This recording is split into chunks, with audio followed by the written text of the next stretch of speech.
పట్టణంలో ఏదైతే GR colony ఏదైతే ఉందో టోటల్గా నీట మునిగినటువంటి పరిస్థితి. ప్రతి ఇల్లు కూడా ఒక గాథ, ఒక భయంకరమైనటువంటి బాధనైతే వాళ్ళు వ్యక్తం చేస్తూ ఉన్నారు. ఏ ఇంట్లో వ్యక్తిని మనం టచ్ చేసినా కూడా కన్నీటి పర్యంతం అయ్యే పరిస్థితి కనపడతా ఉంది.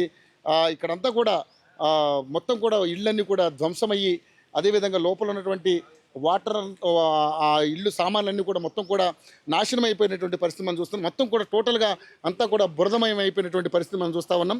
సో ఏదేమైనప్పటికీ కూడా ఈ కాలనీలో జరిగినటువంటి ఈ విపత్తు అనేది ఎప్పుడు కూడా వాళ్ళు ఊహించలేనటువంటి పరిస్థితి. దాదాపుగా 50-60 ఏళ్ళుగా ఇటువంటి పరిస్థితి ఎప్పుడు జరగలేదు. ఇవి ఎప్పుడు చూడలేదండి. నేను పుట్టి 50 ఏళ్ళు అవుతుంది. ఇక్కడే ఉంటున్నారండి, ఇదే కాలనీ? ఇక్కడనే. ఓకే. ఈ కాలనీ కదా, హౌసింగ్ బోర్డు ఉంటారు. ఇక్కడ వచ్చి 1 year అవుతుంది. కానీ ఇక్కడ దగ్గర చూస్తాం కదా, రాయమడి విలేజ్. కాకపోతే 50 ఏళ్ళని చూస్తున్నాం కదా, ఇంతగానం ఎప్పుడు జరగలేదు. కాలు వచ్చి వెళ్తా బయట వెళ్తానికి లోపలికి వచ్చేసి నీళ్ళు బ్యాగులు పట్టుకుని వెళ్దాం అనుకున్నాం. సో కరెంట్ మీటర్ ఆ రేంజ్ వరకు వచ్చింది లోపలికి. మొత్తం సోఫాలు, టీవీ మీదకి వెళ్ళిపోయినాం బ్యాంక్. ఓకే.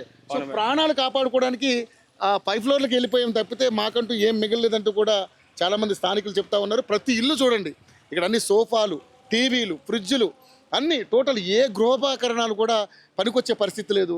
టోటల్గా అన్ని ఇళ్ళు కూడా ఖాళీ, టోటల్ ఇళ్ళన్నీ కూడా ఖాళీ అయిపోయినాయి. చూశారు కదా, ఒక్క సామాన్ లేదు. ప్రాణాలు ఒక్కటే కాపాడుకున్నటువంటి పరిస్థితి, ఏ ఒక్క వస్తువును కూడా కాపాడుకోలేనటువంటి పరిస్థితి మనం చూస్తూ ఉన్నాం. ఇదంతా కూడా ఒక కంటిన్యూగా కురుస్తున్నటువంటి వర్షాల వల్ల జరిగినటువంటి ఎఫెక్ట్గా వీళ్ళంతా కూడా స్థానికులు చెప్తున్నటువంటి పరిస్థితి మనం చూస్తూ ఉన్నాం.